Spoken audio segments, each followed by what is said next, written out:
Vous êtes-vous demandé avant votre départ, qu'est-ce que le chemin pourrait changer dans votre vie? Ou qu'est-ce que le chemin pourrait vous offrir? Est-ce que vous êtes demandé à votre tour, qu'est-ce que vous avez regretté d'avoir fait ou de ne pas avoir fait? J'en aurais plein de questions comme ça pour vous.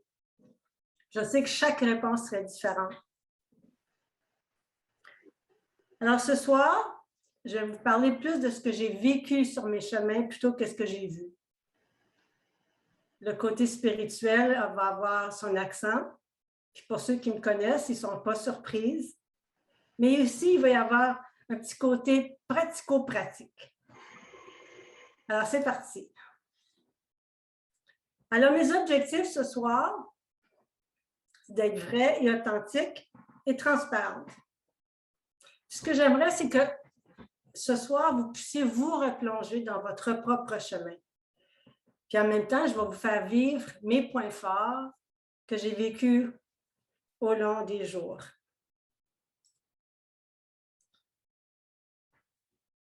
Mais avant de commencer, j'aimerais qu'on réfléchisse à cette photo.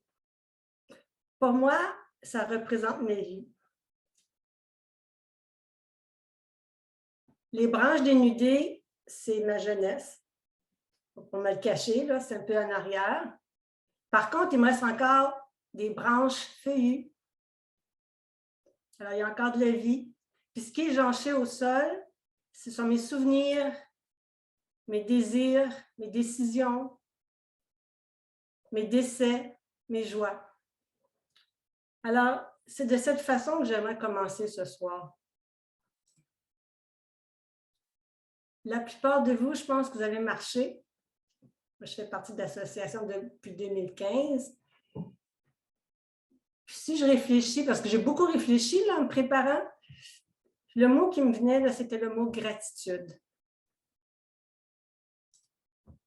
Alors, je suis reconnaissante envers plein de choses. Mais la santé. La santé, c'est, comme vous savez, c'est le cadeau le plus précieux qu'on peut avoir. Puis on doit en prendre soin. On dirait que quand on se prépare pour un chemin, là, ça devient très important. On commence à mieux manger, on s'entraîne.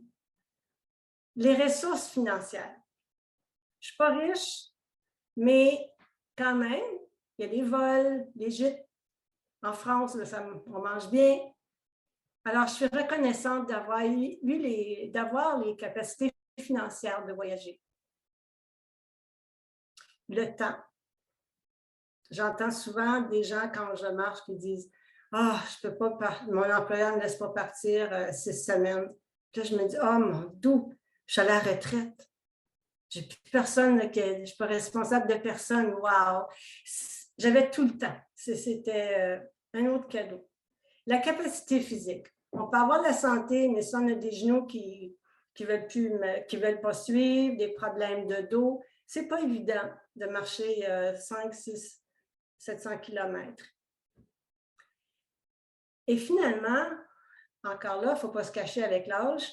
Il y en a qui en ont peut-être encore des ados à la maison parce que je pense que c'est à l'âge où ils ont plus besoin des parents, mais aussi les obligations familiales envers nos parents. Là, ça ne paraît peut-être pas, là, mais j'ai passé de 9 h hier soir jusqu'à 9 h ce matin à l'hôpital à Hall avec ma belle-mère aux soins à l'urgence. Je pense que j'ai réussi à dormir une demi-heure. Alors, je peux vous dire où je m'en vais après la présentation. Presque n'importe qui peut marcher vers Compostelle. Il faut s'entendre, mais on se prépare bien. Quand on se prépare bien, là, on peut marcher loin. Mais tout en respectant ses limites. Alors, je ne sais pas s'il y en a qui reconnaissent la photo à gauche. C'est un film qui a été fait à partir d'un livre qui s'appelle « I'll Push You ». 2 amis d'enfance. Il y en a un qui est paraplégique, puis lui, son désir, c'était de faire Compostelle. Alors, quand ils sont arrivés au Puy-en-Velay, à l'accueil, on leur a dit « mais c'est impossible ». Eux ont dit « mais avec Dieu, tout est possible ». Effectivement, je vous encourage, si vous avez la chance de le lire ou de le voir, c'est inspirant. Aussi, parfois, on ne peut pas porter notre sac, alors on peut le faire porter ou on peut même se payer un compagnon de voyage, puis un vélo. Alors, on n'est pas barré à 40, comme on dit. Alors, j'ai joint l'association en juillet 2015. Je devais partir en 2016, mais il y a eu un empêchement. Alors, je suis partie en août 2017. Je suis partie d'Ottawa dans l'autobus, puis c'est comme, oh my gosh. Là, je vais m'énerver un peu, là, mais je le ressens encore. J'étais tellement contente. C'était comme, je me sentais comme une adolescente là, qui partait de la maison. Alors, moi, ce que j'aimais, c'est de savoir que j'avais, tu sais, je n'étais pas obligée de répondre à mes courriels. Pas obligée de faire à manger pour toutes ces semaines-là. Juste la liberté, puis surtout, je pense, de me retrouver toute seule. Alors, c'était ça mon but. Je pensais commencer seule. Quand je suis arrivée, on avait l'autobus de Firminy jusqu'au Puy parce que le train était défectueux. Et dans l'autobus, on était 4. Puis ça parlait en anglais. Moi, les 3 personnes étaient en arrière de moi. Mais quand on est descendu l'autobus, il y avait 3 Québécoises et un Allemand qui vivait en Suisse. Alors, quand on est descendu, il y en a une qui s'est jointe avec moi au gîte où j'allais et elle m'a dit, je pars demain. Je dis, non, Sonia, tu ne peux pas partir demain. Il faut visiter le Puy-en-Velay, puis il faut que tu te reposes. Alors, c'est ce qu'on a fait. On a passé la journée ensemble. Et le lendemain, jamais 203, les 3 Québécoises partent pour Saint-Jean-Pied-de-Port après la bénédiction. Sont-elles assez belles, hein, ces femmes-là? Bon, un peu sérieux. Alors, en s'en allant, on rencontre Thorsten qui était dans l'autobus avec nous. Alors là, on part, on est 4 vers Montbonnet, puis on avait déjà tout réservé. Là, Montbonnet, là, c'était comme, je fermais mes yeux, je me disais, c'est vrai, il fallait que je me pince. C'était comme un bonheur qui bouillonnait dans mon cœur. C'était, tu sais, d'entendre différentes langues, de voir juste comme la convivialité. Alors, c'était vraiment un souper formidable. Et le lendemain matin, on n'est pas parti 4, on est parti 7. Il y en a 3 qui se sont greffés à nous. Alors, on a marché 7 ensemble jusqu'à Conques. Puis, on s'appelait la gang. Puis, il y en a un qui disait la gang élastique parce que, tu sais, des fois, il y en a un qui marche plus vite et tout ça. Ça a été, vous avez rencontré des belles personnes avec qui vous avez marché longtemps. Alors, vous savez qu'est-ce que c'est les rencontres. Alors, quand je parlais du côté pratico-pratique, si jamais vous vous asseyez par mégarde dans de l'ortie, allez, ça va brûler, allez pas vous toucher, c'est pire. Alors, il faut juste attendre que ça se dissipe. J'ai appris ça. Et aussi, il y avait une boutique qui m'avait encouragée à avoir un sac très compact. Il était tellement compact, le sac, là, je ne pouvais même pas mettre ma pomme. Alors, prenez un sac qui est un petit peu, qui vous donne de la place pour mettre votre goûter. Et l'autre chose que j'ai appris, c'est de ne pas être si pressé tout le temps. Puis là, c'est ça, on dirait, je me presse, là, puis pourtant, il n'y a pas de feu. J'espère que vous avez du temps pour moi ce soir. Alors voilà, les valeurs que j'ai retrouvées sur le chemin.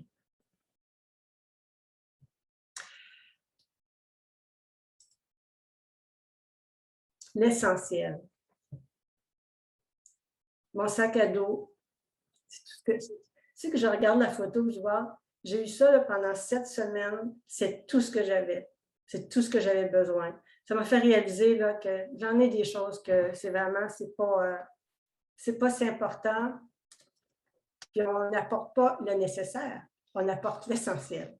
Comme Jean-François dit, si tu peux avoir plusieurs usages, c'est encore mieux. Pour chaque chose, doit avoir au moins 2 usages. Je ne suis pas rendue là, mais je travaille. J'ai oublié ma brosse à cheveux à mon bonnet. Heureusement, j'avais les cheveux courts parce que je me suis promenée, pas de brosse pour tout le temps. L'autre valeur, c'est la simplicité. Alors, j'ai choisi ce site-là, ce gîte-là exprès pour ça, la simplicité. Quand j'arrivais en haut, au 2e, c'était simple. On couchait, c'était bien, là, puis il n'y avait pas personne encore, mais quand les gens commençaient à s'installer puis à arriver, on était collés, on était serrés, puis il n'y avait même pas d'oreiller. Donc, ça m'a fait réaliser que les autres gîtes, là, c'était comme des châteaux. le partage, notre valeur. C'est pas mon lunch, ton lunch, c'est notre lunch. Tu veux avoir un morceau de saucisson? Ben tiens, veux-tu partager ma baguette? Moi, ça m'a inspiré ça. L'entraide. Ici, on voit, je leur ai demandé la permission à mes amis. Joanne qui est en train de se faire donner, c'est pas une manicure, là. Oh, Joanne avait été criblée avec des ampoules à chaque orteil. Là, ça ne paraît pas, mais la photo que je voulais, elle ne l'avait pas. Mais je voulais que vous montriez sa panoplie de pansements. Mais Joanne a eu beaucoup discuté avec ses bottes, mais jamais qu'elle s'est découragée. Après une journée de congé, elle est venue nous rejoindre à quasiment, la dame, là, je n'oublierai jamais, elle a tellement vu dans notre auto, Joanne a pensé jamais finir jusqu'à Saint-Jean-Pied-de-Port, mais tenace, Joanne m'a appris des belles leçons de vie. Et Sonia, notre petite infirmière. Sonia, là, c'est le rossignol du chemin. Tu dis 3 mots, là, puis à part avec une chanson, de bonne humeur toujours, un sourire à fendre le cœur, avec son sac à dos qui pèse 1 tonne parce qu'elle avait sa tante avec elle. Alors oui, l'entraide. Et un mot aussi qui est très important pour moi, c'est l'amitié. Parce que j'avoue que avec l'association, j'ai découvert des belles, belles femmes que j'aime de tout mon cœur. Je ne les nommerai pas, mais je pense qu'ils vont se reconnaître. Mais cette photo-là, c'était une photo, c'est un moment, là, on prend une photo, puis c'est figé dans le temps. Alors, cette photo-là, pour moi, c'est figé. Elle est vraiment précieuse. Alors oui, l'amitié, c'est une valeur. L'accompagnement, probablement, vous reconnaissez un personnage important, un ambassadeur pour l'association, Mehdi, en face de sa boutique, au Camino Loc. C'est Joanne qui me l'a présenté parce qu'elle faisait Facebook avec lui. Une perle de monsieur. On avait soupé avec lui ce soir-là, il était venu nous rejoindre. Et le lendemain matin, il est venu prendre un café avec nous. Il nous accompagne jusqu'à la sortie de Cahors. Ça monte, hein, quand on sort de Cahors. Et quand il nous a quittés, là, c'est comme si je perdais un ami. Alors, merci Mehdi pour ta présence. L'engagement. Cette photo a été prise c'est le gîte Hospital de Santa Marina y Santiago de Rabe de la Calzada. C'est en Espagne, mais je la montre parce que c'est le gîte qui est fermé maintenant parce que Michel a dû fermer, son conjoint est décédé en 2006, elle ne pouvait plus gérer ça toute seule. C'était comme un musée chez elle. Elle me parlait du chemin avec tant d'amour et de dignité que j'ai gobé ça. La croix que vous voyez, c'est une croix spéciale. Je ne sais pas si vous pouvez distinguer. 2 bâtons de marche, celui de son conjoint et elle. Et elle m'a raconté toutes sortes d'histoires qui lui sont arrivées dans son gîte avec ses milliers de pèlerins. Un soir, il y avait un Japonais là, qui était en feu. Il revenait de Burgos, puis il racontait sa journée. Tout à coup, il se penche sur la dame à côté de lui et il a rendu l'âme. Et puis, c'est tout un événement. Mais Michel, elle me disait ça avec un tout petit sourire. Elle me disait, lui, il s'est rendu à Santiago direct. Mais si jamais, puis Michel, très nostalgique, là, c'est vraiment, elle, c'est la spiritualité du chemin. Je lui ai écrit pour lui dire que j'allais parler d'elle ce soir. Elle m'a écrit un long, long courriel et j'ai pensé que si quelqu'un voulait le lire, parce que c'est pour tout le monde, qu'elle parle de son expérience, du futur du chemin. Alors, si, comme Pierre disait, là, on parle de côté spirituel, alors envoyez-moi, je peux vous donner mon adresse courriel, puis je peux vous l'envoyer. Elle a pris le temps. Alors, il n'y a pas juste Michel aussi, tous ceux qui nous ont accueillis dans leur gîte, qui nous ont nourris, hein, avec des lits propres, toutes ces choses-là. Alors, effectivement, le chemin, c'est une école. Alors, pour moi, j'en ai profité pour grandir et devenir une meilleure personne. Pas juste sur le chemin, là, c'est le chemin de la vie, c'est tous les jours. Une des leçons, c'est d'être plus patient. Hein, parce que quand on arrive au gîte, on est fatigué, on a chaud, on a hâte de prendre notre douche, puis laver notre linge. Mais des fois, il y en a 2, 3 en avant de nous, puis ça ne va pas toujours aussi vite qu'on voudrait. Alors, c'est d'être patiente, d'être plus compréhensive. Quand quelqu'un commande un café en avant de nous, puis il ne parle ni le français ni l'anglais ou l'espagnol, il faut être compréhensive parce que nous aussi, on va l'avoir notre café. Donc, puis aussi, plus attentive, prendre le temps de vraiment vivre le moment présent dans ce qui m'entoure et aussi de ceux qui m'entourent. Je ne sais pas s'il y en a qui vont reconnaître cette photo. Elle est prise à Conques. Et quand je faisais le tour de mes photos, j'ai vu ça, je dis, c'est pas juste des bottes et des souliers de marche que je vois, c'est des vies. Chaque paire représente une vie, avec son vécu, ses attentes.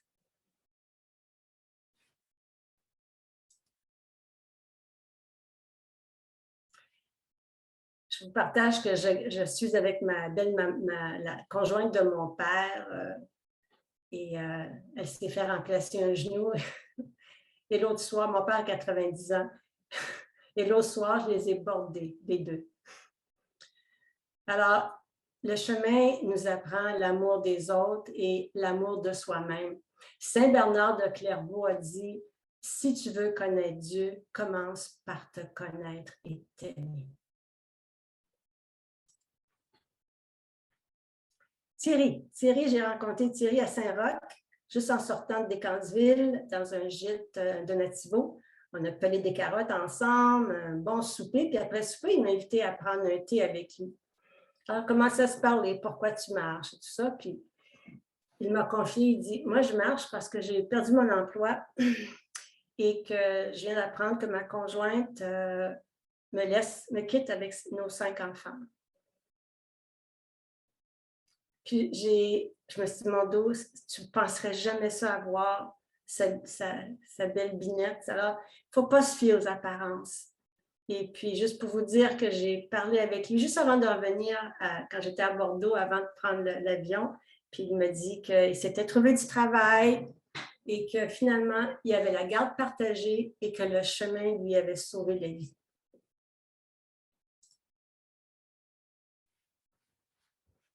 J'ai parlé de ça avec quelqu'un il y a quelques semaines, puis elle ne l'avait jamais entendu. Alors, j'ai dit, tiens, je vais la mettre. La première semaine, on prend le chemin. La deuxième semaine, on suit le chemin. Et la troisième semaine, c'est le chemin qui nous prend. Alors là, à Cahors, on a commencé à s'effilocher un peu, là, la gang. Il y en a qui retournent au travail. Moi, j'ai pris une journée de congé à Moissac et puis tranquillement, pas vite, j'ai marché le long, tout le restant, pas mal toute seule. J'ai rencontré des belles personnes, mais jamais comme au tout début. Sauf que là, j'approchais Saint-Jean-Pied-de-Port, je me disais, autant que je voulais marcher toute seule, mais là, je ne voulais pas arriver toute seule. Il me semble que je voulais partager cette joie-là. Et le chemin a été tellement généreux que quand je suis arrivée à Navarinx, j'avais réservé le gîte municipal. Puis quand je suis allée déposer mes choses, il n'y avait personne. Je descends dans la rue, qui je vois?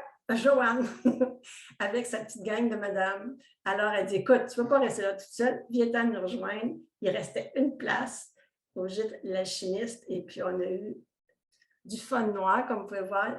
C'était, bien, vous pouvez voir. Hein, ça paraît hein, qu'on avait du plaisir. Et nous voilà, on arrive le jour de gloire. Joanne, une de ses compagnes, et moi, à Saint-Jean-Pied-de-Port. Il faisait beau. Toujours un bonus. 752 km. Hein, c'est rien pour nous autres, ça. Mais quand même, c'est quand même impressionnant. Alors, vous allez voir sur la map, il y a aussi le chemin d'Arles, parce que je vais vous en parler tantôt. J'ai fini 3 semaines avant. Je ne sais pas ce qui est arrivé. Je pense que je devais marcher juste 15 km, c'est ce que mon chiro m'avait dit, mais je pense que je n'ai pas écouté. Alors, je suis arrivée 3 semaines plus tôt. J'ai passé une semaine à Aix-en-Provence comme touriste et je me suis dit, bien, au début, je voulais faire le chemin d'Arles. Puis après ça, quelqu'un dit, bien, peut-être qu'il serait mieux de commencer avec le chemin du Puy. Alors, j'ai dit, bien là, j'ai du temps. Puis je dis, en plus de ça, j'ai toujours rêvé d'aller à Lourdes. Je dis, bien, pourquoi je ne marcherais pas d'Arles jusqu'à Lourdes? Je vais marcher d'Arles à Toulouse et Toulouse, je prendrai le train. Alors, je commence avec le chemin de Arles et à Saint-Gilles, je rencontre Marie-Thérèse, une petite fermière, là, pas jeune, toute délicate, très timide, ou plutôt réservée, je devrais dire. Alors, on a marché ensemble, elle et moi, jusqu'à Montpellier. Et à Montpellier, il faut que je vous dise qu'une chose de Marie-Thérèse, en fait, qui m'a impressionnée, elle ne prenait pas de photos. Si Marie-Thérèse, tu ne prends pas de photos, elle dit non. Moi, je garde ça à l'intérieur. Ben là, je dis, il faut que je prenne ta photo d'une madame qui n'a jamais pris de photo. Mais non, ça m'a vraiment impressionné, ça m'a beaucoup fait réfléchir aussi. Ah, c'est quelque chose d'aller marcher puis jamais prendre de photos. Pensez-y un peu. Pas obligé de le faire, là, mais quand on est arrivé à Montpellier, j'ai rencontré une dame qui revenait de Lourdes, Laurence. Puis elle me dit, ah, mais vous êtes sur le mauvais chemin. Il y en a un chemin qui vous amène à Lourdes. Je pense que c'est le GR78. Il part de Carcassonne et bon, j'ai fait mes adieux à Marie-Thérèse, j'ai pris le train jusqu'à Carcassonne. J'ai passé la journée. Puis j'avais attendu aussi sur le chemin, si j'avais de la chance d'aller à Carcassonne, le chemin est tellement généreux. Alors, j'ai passé une journée là. Et le lendemain, là, je suis partie. Et j'ai marché 4 ou 5 jours seule. Hein? Je voulais partir toute seule, là, je l'ai vécu. Seule, j'ai rencontré 2 pèlerins. Et finalement, la 5e journée, là, je n'étais pas pour le dire, mais là, je vais le dire, je marchais, puis je pense que je me suis égarée parce que je n'avais plus de balise. C'était quoi? Je voyais quelque chose au loin qui était comme blanc, brun. En tout cas, quand je me suis approchée, j'ai vu, c'est la carcasse d'une vache qui avait tombé dans un ravin, puis je pense que le fermier, il ne l'a pas trouvé. Donc là, je me suis dit, regarde, s'il n'a pas trouvé sa vache, là, ben, moi, là, je ne prends pas de chance. Je vais arrêter de marcher parce que si quelque chose m'arrive, puis... alors, effectivement, à travers de ça, j'ai vécu une solitude, mais une solitude, j'ai comme apprivoisé la solitude. Ça n'a pas été quelque chose que c'est toujours, là, on aime être entouré de personnes, mais j'ai fait comme, c'est comme, je me présente en tous les cas, j'ai embrassé, comment je pourrais dire, apprivoisé ma solitude. Sauf que, comme je vous dis, j'ai réalisé qu'il fallait que, écoutez, j'ai couché dans l'Égypte toute seule pendant, je pense, c'est 4 soirs. Donc là, je n'étais pas confortable. Et on était rendu au début octobre. Alors, j'ai dit, j'arrête à Carleret. 100 mètres avant d'arriver au gîte, mon genou a éclaté. C'est comme s'il y avait une bombe qui avait sauté dedans. Puis là, je savais, là, hein, j'ai dit, oh non, ça va être, ça c'est sérieux. Alors, j'ai dit, qu'est-ce que je fais? Je dis, je vais quand même aller à Lourdes. Je veux mon rêve, je veux réaliser mon rêve. Quand je suis arrivée au gîte, Elisabeth a dit, vous allez à Lourdes, ben, je peux vous conseiller une place. Mais je dis, ben, je m'en vais à la ruche chez Jean-Louis. Alors, elle dit, ah, ben, c'est justement mon ami Jean-Louis que j'allais vous recommander. Alors, téléphone Jean-Louis, oui, je peux accueillir Louise un peu plus tôt. Quand je suis arrivée à Lourdes, Jean-Louis m'a amenée à l'hôpital, après des radiographies, bon, le ménisque déchiré, une partie des ligaments croisés, blablabla. Puis lui, il me dit, Louise, il dit, je ferme bientôt, là, je suis fatiguée, mais je peux te recommander un monastère où tu peux aller coucher. Finalement, Jean-Louis m'a laissé vivre chez lui pour 2 semaines. 2 semaines, c'est généreux, hein, puis il ne voulait pas que je le paye, mais j'ai quand même caché des sous dans sa tasse à café préférée, là, parce que c'était trop. Puis il m'a permis, là, vraiment, quand je dis tantôt c'était solitude, mais c'est sérénité. J'ai pu faire de la paix avec ce qui m'est arrivé. Hein. C'était la dernière chose que je voulais, c'était une blessure. Mais en même temps, c'est comme si je devais être à Lourdes tout ce temps-là. J'ai comme appris des choses sur moi-même et sur mes croyances, ma foi. C'était encore là. Hein, il n'y a pas d'hasard et puis c'est comme ça. Camino Frances 2019. C'est un peu comme une femme, hein, quand elle accouche, quand à la couche de son deuxième, elle sait à quoi s'attendre. Alors, je m'étais dit, cette fois-ci, par exemple, oui, je vais rencontrer des gens, mais je veux vraiment faire un pèlerinage comme les premiers pèlerins l'ont fait. Le côté spirituel, j'ai dit, je vais essayer d'aller à la messe le plus souvent que possible, réfléchir, écouter un peu de musique, alors vraiment m'intérioriser. Alors, c'est parti. Et l'association, oui, c'est ça, tantôt, j'ai oublié de mentionner l'association. En tout cas, nous autres, chez nous, à Ottawa, ils nous recommandent fortement de faire la variante du scellé, un incontournable. Et l'autre chose aussi, ils nous recommandent d'arrêter à Harrison. Alors oui, mon pèlerinage à l'intérieur. Parce qu'à Harrison, ça nous permet de rencontrer des gens. Donc, quand on arrive à Roncevaux, on n'arrive pas comme seul comme un codin. C'est grand, Roncevaux. Alors là, c'est ça, je me suis jointe avec une petite gang super de fun. J'étais la grand-mère parmi eux, mais c'est pas grave, là. Je pense que ce chemin, il n'y a pas d'âge, mais eux, c'est ça pour dire qu'eux marchaient rapidement. Et puis, là, j'ai dit, bon, OK, je m'étais donné comme objectif de marcher seule, rencontrer les gens, mais quand même. Alors, on a marché ensemble jusqu'à Pamplona. Et à Pamplona, je dis, bon, je vais les laisser partir. J'ai passé une journée de pluie. Eux, ils travaillaient, donc il fallait que ça roule. Alors, je suis partie de Pamplona avec la ferme résolution de faire mon petit bout de chemin en pèlerinage. Sauf que j'ai arrêté à Cruz Menor. En tout cas, c'est pas tellement loin de passer Pamplona. Et le lendemain matin, je suis partie avec un papa irlandais et sa fille. Alors, voilà, je pensais partir seule. Bon, pourquoi? Je ne sais pas. Puis, je vous dis qu'il y avait deux endroits que j'avais hâte de vivre. C'était el Cerro del Perdón et la Cruz del Ferro. Pourquoi? Peut-être parce que ça m'avait impressionné sur le film The Way. Alors moi, quand on est arrivé, alors là, c'est ça, des leçons. Là, je vais vous parler de mes leçons que j'ai apprises. La première, m'écouter, me pardonner. M'écouter parce que quand on est arrivé à cet endroit-là, la jeune femme a pris 2-3 photos, puis elle partait. Mais là, moi, je ne veux pas partir. Sauf Hélène, je l'ai vraiment ramassé toute l'énergie qu'il y avait là. Mais je ne me suis pas écoutée. Je n'ai pas écouté mon fort intérieur, puis je suis partie. Puis je ne faisais pas 10 minutes qu'on marchait. Là, déjà, je ne sais pas si des fois vous vous appelez de nom dans votre tête, là, mais en tout cas, je n'étais pas contente contre moi-même. Puis là, je me suis dit, bon, Louise, c'est mieux de faire la paix avec toi-même parce que ça va être. Alors, je me suis pardonnée de ne pas m'être écoutée, mais en même temps, je disais, essaie de ne pas recommencer. Alors, malgré tout ça, c'était un beau moment quand même. Alors, une autre leçon, c'est tantôt j'ai les leçons de vie, c'était l'humilité. On est à Estrella, alors j'avais choisi de coucher au gîte Anfas. Je ne savais pas trop c'était quoi, là, Anfas, mais en tout cas, c'était un acronyme pour quelque chose que je ne me rappelle pas. Mais... Alors, quand j'arrive au gîte, je suis fatiguée et je demande un lit, et le jeune homme commence à me parler.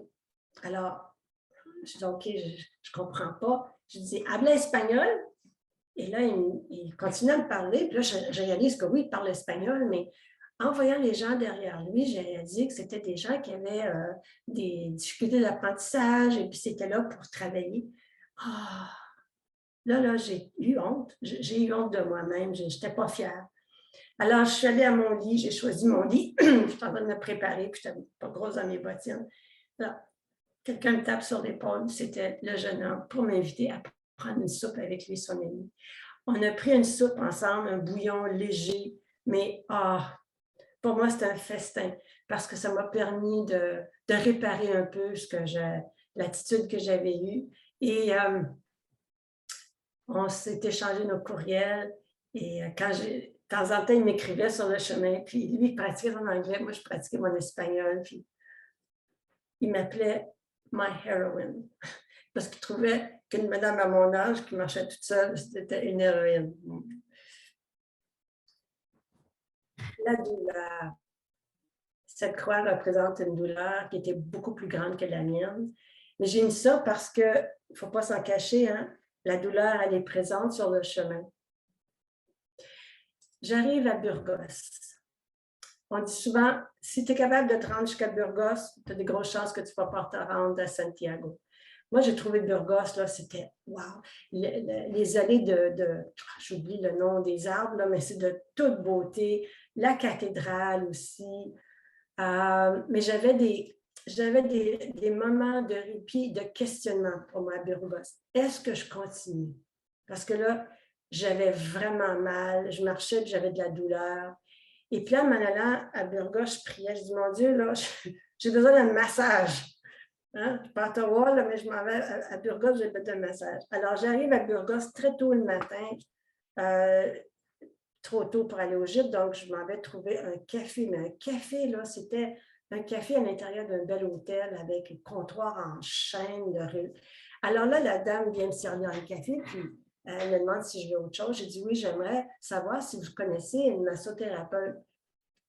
Là, elle me regarde. Je pense qu'elle s'attendait plus à que je lui demande une panne de chocolat. Alors, elle dit non, désolée. Alors, je dis good. Ah, j'ai essayé. Hein? Faut croire, faut... Et 10 minutes plus tard, elle me revient avec un petit morceau de papier, avec un nom et un numéro de téléphone. Alors, je téléphone et la dame a dit, oui, elle dit, j'ai une ouverture pour vous à 11 h. Il était 10 h moins quart. Alors là, je ramasse mes affaires. Puis moi, qui n'ai pas le sens de direction, j'avais une carte, une petite map. Alors, c'était à 11 h moins quart. Encore, là, je cherchais à me trouver. Puis il y a quelqu'un qui sortait d'une boutique, un monsieur, puis il dit, est-ce que je peux vous aider? Là, je dis, je vais aller là, puis il faut que je sois dans 15 minutes. Puis il dit, montez dans ma voiture, je vous amène. Sac à dos, les bâtons, je rentre avec un pur inconnu. Il m'amène à la porte. Alors moi, c'était un ange, la massothérapeute. Elle m'a fait un massage.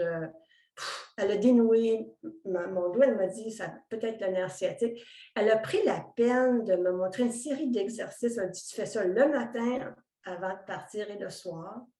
Elle dit, fais des moins longues enjambées, marche plus lentement, puis étirer et plus d'halte. Alors, Burgos, merci. Mais merci pour autre chose aussi à Burgos, parce que je suis allée voir la cathédrale, c'est beau, mais c'était trop faste, c'est ça le mot, trop grand. J'allais voir un monastère, un vieux monastère, là, plusieurs centaines d'années de vieux.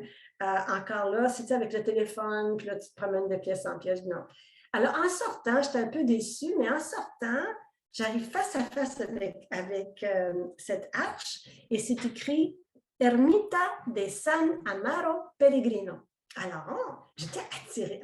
J'avance. Là, c'est une enseigne avec un piquet, c'est marqué Silencio. Je dis, oh, ça tombe dans mes cordes. Alors, j'y vais doucement en m'imprégnant. Et quand je suis arrivée au bout, comme vous pouvez voir, au bout, c'était la chapelle. Alors, je suis entrée, c'était sombre avec l'odeur des chandelles. Il y avait vraiment, pour moi, il y avait une présence. Il y avait un dormant, tu sais, comme ça a l'air d'un tombeau avec, on voit ça, les rois avec leur épée, là, sur eux. Alors, probablement que c'était San Amaro. Alors, j'ai lu sur sa vie. San Amaro, c'est un Français qui est allé partir de la France pour aller marcher à Santiago. Et en revenant, Dieu lui a dit, arrête-toi ici, je veux que tu soignes les pèlerins. Alors, il est arrêté, il a pris soin des pèlerins, il a fondé un hôpital, il s'est aussi dévoué aux pauvres. Et à ce moment-là, il y a comme quelque chose d'étrange. Et de l'autre côté, puis là, j'étais en espagnol, j'étais fière, là, j'avais tout lu, tout compris. De l'autre côté, c'est une prière. Tu sais, des fois, on va dire des neuvaines à Sainte-Thérèse. Là, c'était une prière à San Amaro. Et puis, c'est marqué à un moment donné, et j'aimerais que vous faire une intercession pour... J'avais donné le nom de Jean, mon ami, qui m'avait demandé de prier pour lui. Puis, il dit, je t'accompagne sur le chemin. Puis, il y avait un cancer qui était incurable. Alors, en donnant son nom, j'étais émue là, à un point. Et puis, je suis restée là en silence, je ne sais même pas combien de temps. Et quand je suis partie, j'ai dit, bien là, San Amaro, là, je t'ai rencontré, mais je ne te quitte pas. Plutôt, tu ne me quittes pas, on part ensemble. Alors, je suis partie avec San Amaro à tous les matins à partir de ce moment-là. un moment très fort. Bruce and Heather de Eugene, Oregon. Cette photo a été prise la journée de ma fête, c'était mon anniversaire. Ils sont assis en face de moi, un beau monsieur avec la barbe grise et Heather qu'on voit juste en arrière de moi. Ce soir-là, on ne s'est pas vraiment parlé. Oups, excusez. Mais le lendemain, à notre café, le café d'Irmi, qui est le meilleur café au monde, Bruce et Heather sont assis en face de moi, puis moi, je suis assise toute seule, puis je prends mon café, je les observe. Puis à un moment donné, Bruce se lève, comme pas brusquement, mais assez raide, puis il part. Donc là, ça donnait que nos regards se sont croisés à Heather et moi. Puis là, j'ai fait signe, viens t'asseoir. Donc, je l'ai invité, on s'est présenté. Puis là, j'ai dit, qu'est-ce qui se passe? Elle dit, il a mal au genou, il est un grand monsieur, elle dit, puis il ne veut pas arrêter. Ben, j'ai dit, Heather, why don't we pray together? Alors, j'ai mis les mains, j'ai sorti les mains, on s'est tenus et j'ai fait une prière spontanée. À la fin, je dis Amen. Et là, je la regarde. Puis là, elle me regarde comme ça. Puis là, je dis, oh, peut-être que je suis allée un peu trop loin. Puis j'ai dit, elle dit, Louise, elle dit, do you realize that Bruce is a pastor in my town? Alors, son mari, c'est un pasteur d'église à Oregon. Et en marchant, on s'est présentés et on est vite devenus des amis inséparables. Je pense qu'on a marché presque 200 km ensemble. Mais tu sais, quand on dit ensemble, il y en a un qui marchait en avant, l'autre en arrière, mais on avait réservé les mêmes gîtes. Et ça se donnait qu'on passait à travers de la meseta. La chère meseta, mais ne manquez pas ça, s'il vous plaît, si jamais il y en a qui ne l'ont pas fait, ça vaut la peine. Alors, cette journée-là en particulier, mais on avait pris une variante, la voie romaine. Il faisait chaud, j'avais oublié de mettre de l'écran solaire sur mes mollets. J'avais les mollets en feu, les pieds. C'était la première fois sur mes 2 chemins que j'étais, là, je dis là, maman, viens chercher ta petite fille. J'étais fatiguée, j'étais découragée. Pourquoi je fais, qu'est-ce que je fais ici? Puis ça travaillait, il y avait quelque chose. Je ne sais pas si c'est la même journée ou c'est le lendemain, en marchant, ça ne représente pas ce que j'ai vécu, là, mais c'est un grand champ. Et tout ce qu'il y avait dans le champ, c'était un rotoculteur, une grosse machine là, qui tourne la terre. Alors là, en marchant, je regarde la machine, puis j'ai senti une voix qui disait « Je vais labourer ton cœur ». Aucune idée qu'est-ce que ça voulait dire. Tout ce que je sais, c'est que je me suis mis en anglais, on dit « weep », c'est pleurer, mais ce n'est pas pleurer là, en sanglots, c'était juste des larmes me coulaient. J'ai dit, ben, je ne sais pas c'est quoi tu veux faire avec moi, mais fais ce que tu veux. Alors, c'était,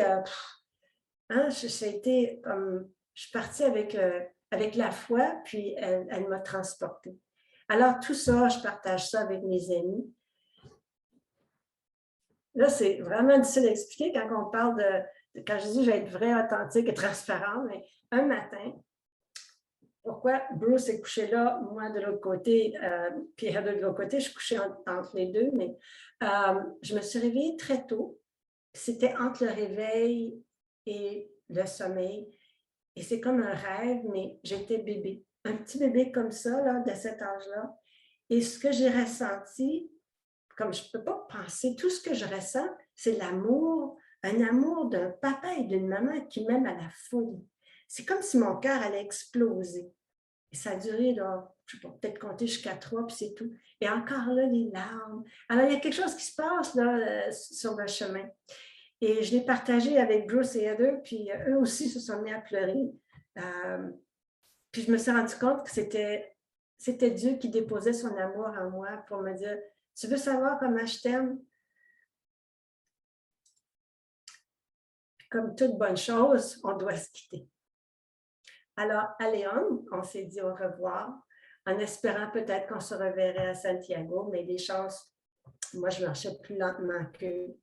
Mais vous pouvez voir avec nos sourires qu'on vivait le bonheur. Que du bonheur, comme dirait Jean-François. Oui.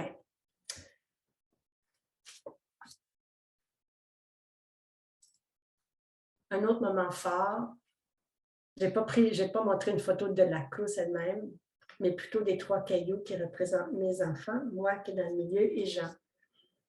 Et quand j'ai déposé ça, là, c'est c'était vraiment, vraiment symbolique. Tu sais, c'est genre amener une petite pierre, mais non, non.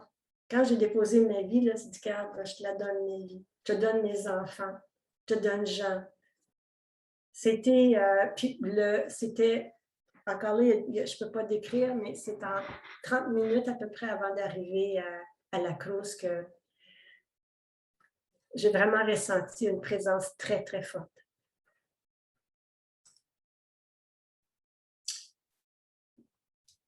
La journée avant que j'arrive à Santiago.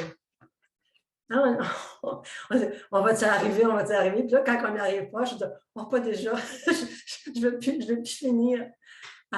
Mais c'est ça, la fin approche. Puis cette journée-là, je m'étais levée tôt. J'étais tellement prête, là, j'avais tout fait ma lessive, tout était bien rangé, tout était beau pour arriver à Santiago, comme pas un mariage, mais en tout cas quelque chose, un événement. Et puis là, je me suis trompée. Je ne sais pas qu'est-ce que j'ai fait. Je suis vraiment partie trop rapidement ou partie à noirceur. Donc là, je dis, OK, je ne sais pas où je m'en vais, mais il faut que j'arrête à Monte de Gozo. Alors, finalement, je vois Monte de Gozo. Je dis, OK, là, je sais que je suis en route. À partir de là, je vais pouvoir me retrouver. Mais là, encore là, j'arrive. Je dis, ben, je vais être toute seule à Santiago. Killjoy, non, j'aimerais. Ouais, c'est ça. Je suis toute seule, c'est toute seule. Alors là, je suis allée prendre un café, une personne qui rentre, puis là, j'entends, je dis, hey, c'est un accent québécois. Alors, elle me regarde, je l'invite, elle s'appelait Sylvie de Blainville. Et là, elle dit, puis là, je me présente, elle dit, Louise, elle dit, est-ce que tu permets que je t'accompagne jusqu'à Santiago? Et que le chemin est généreux. Alors, on est rentrés ensemble à Santiago. Elle est partie le lendemain en autobus vers Finistère. Moi, j'ai passé 2 jours à Santiago. Et le lundi matin, je me suis dit, bon, là, je m'en vais, je vais marcher jusqu'à Mouchia, ensuite marcher jusqu'à Finistère. I guess, je ne verrai pas Bruce et Heather.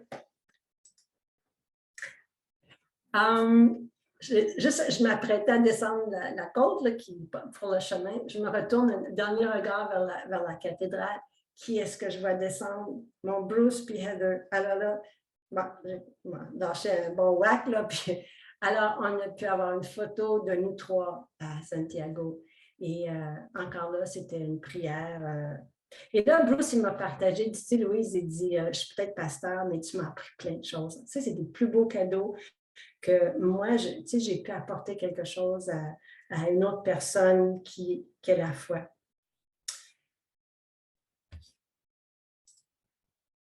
À quand le prochain chemin? Là, si je pose la question, j'aurai plein de réponses, comme je le disais tantôt. Et la pire chose qui peut nous arriver, c'est de ne pas avoir découvert notre fort intérieur en marchant.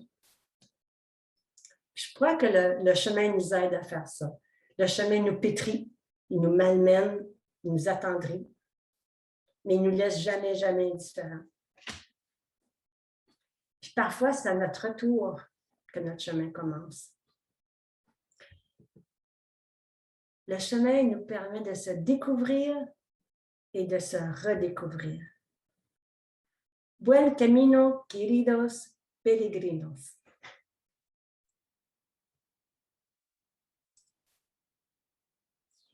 Et voilà. Super. Vous pouvez Est-ce que vous voyez, là, je n'ai pas caché rien, là. Ben, merci infiniment, Louise. Il y a eu beaucoup, beaucoup de belles paroles qui m'ont rappelé beaucoup de